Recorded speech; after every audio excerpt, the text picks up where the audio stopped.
everybody, how you doing? A lot of people ask me how to make stuff like my chicken during the coronavirus. I just want to make it real quick. It's a 10-minute preparation and some grilling. So let me show you how to do it. Okay, so here are the ingredients that you should prepare. I'm going to list them on the side also, so you know basically the ingredients are easily obtainable. You can get all this and just make sure you have them ready and mix them together. So a lot of this I'm not going to give exactly the exact proportion because I do it by feeling. Sorry, not exact, but you can taste it. You'll get a little more experience, but you get the general idea of how to do it. So let's start. Soy sauce, usually maybe 1 or 2 cups. You don't have to go too salty because we're gonna add a little bit of water later on to dilute it. Right here, I'll add some water. And so just go by taste first. You can mix it and then you can adjust accordingly. Some water, some garlic powder, white pepper, not too much if the kids don't want it too spicy, black pepper, a little bit too. This is ground black pepper, which I like a little bit more than the whole ones because kids don't like it too much. A little bit more of the ground powder. Garlic, this is super important, diced, sliced. If you have fresh garlic, even better. Make sure you have plenty of that. This is what adds a lot of flavor into the marinade. A little rice wine.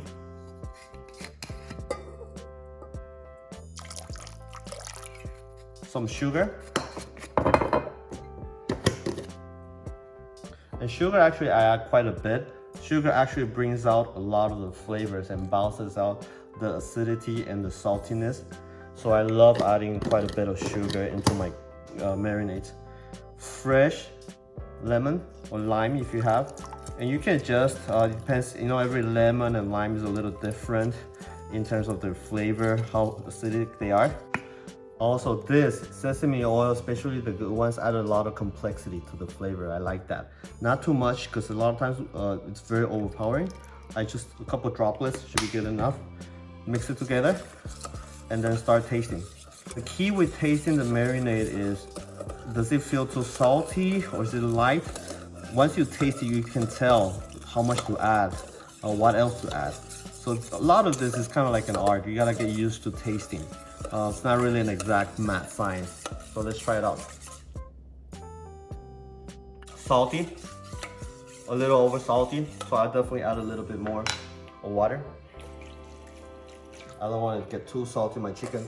Also, the saltiness can be adjusted. If you're just marinating for 3-4 hours, obviously you can make it a little saltier, right? So hopefully more of the flavors will get into the chicken in a short amount of time. But if you're gonna marinate overnight for like 10-12 hours, I'll recommend to make it a little less salty so it gives them time to soak it in. A little better. This soy sauce is pretty salty, so I definitely have to go easier. Some are low sodium, I'm sure they're gonna be a little less salty.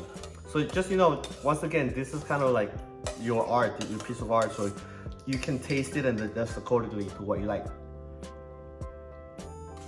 Yeah, definitely a little less saltier.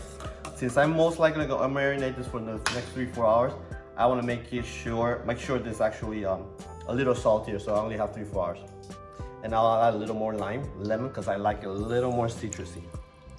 And maybe a little more sugar. Okay, once you're perfected your marinade, you're happy with it, then let's go ahead and marinate our chicken. One key thing with the chicken is make sure you buy boneless thighs. Those are the best part. I like the ones from Stater Brothers. If you don't, make sure you just get thicker pieces because they have small and thicker pieces. This is like a medium size kind of thigh, which is okay. I like them thick and kind of like, you know, chunkier because they'll be juicier. Make sure you marinate them. They're dumped. And then once again, keep in the fridge. Okay, let it marinate. And then we'll go after that and grill them out. For the grill, make sure you preheat it. I usually turn on to a medium fire.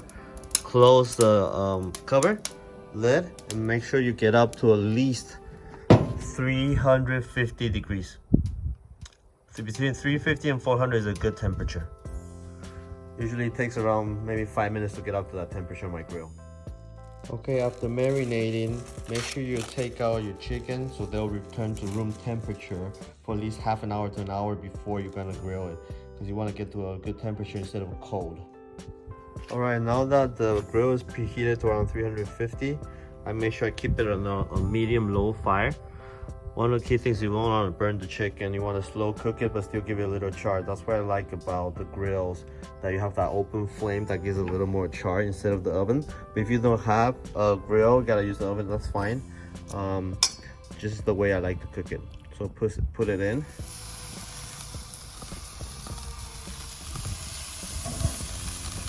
Spread them across. Make sure all the surfaces are in contact. And you should know the hot spots for your grills. There's certain places that are a little hotter. You want to use some of that places, okay? But sometimes be careful about not overburning the chicken. So that's why you hear that sound. It sounds like there's a good sizzle.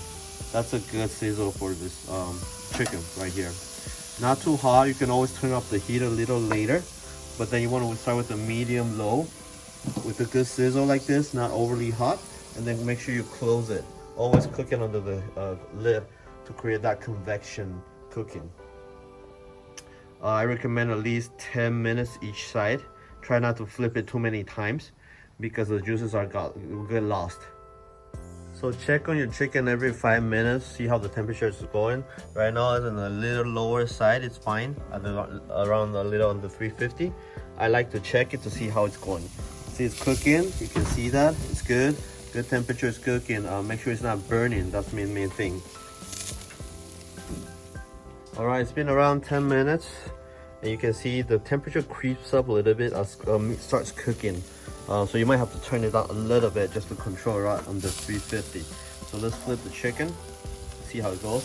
Great, nicely a little charred but still cooked through. Inside I can feel that. You can see the color changing to a little less of the pinkish color on the top. You know that's getting cooked inside. Flip it.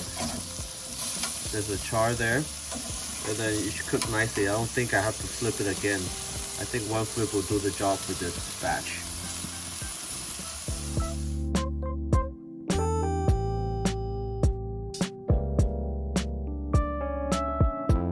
Alright, almost 10 minutes on the second side. Let's do one last checkup. See how the chicken is doing. It's looking good. Touch on it. If it's still kind of soft, it means it's still a little rare inside. For example, on the thicker part. On the softer side, you can tell this is still a little bouncy, so I know it's not fully done.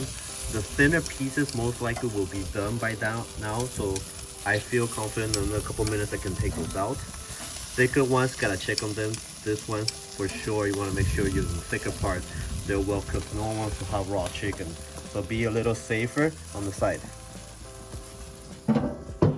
All right, I think it's about time to take that out. Let's take a look. Thinner piece for sure. This one should be good to go. Check. Some juices coming out. I think this one should be good to go. Take them out of the grill. Let them rest for another 5 minutes before you chop them up. So you keep the juices inside.